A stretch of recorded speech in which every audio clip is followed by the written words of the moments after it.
I'm surprised that this city in particular is as destroyed as it seems.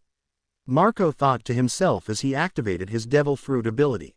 I need to find Midoriya and Yamato, I need to figure out if they're alright.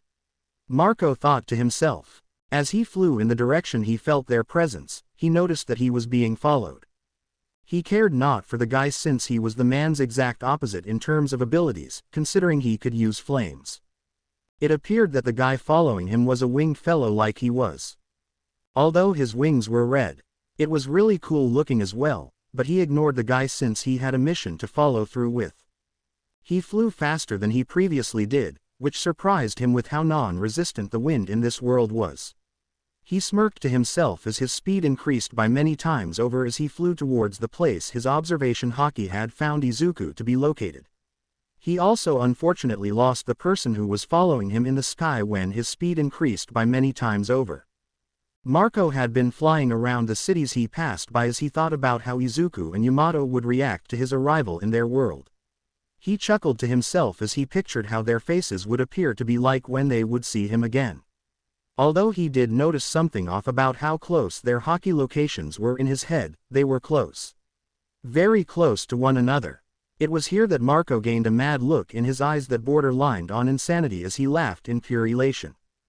Not only did you manage to kidnap Kaido's daughter, but you managed to lay her as well.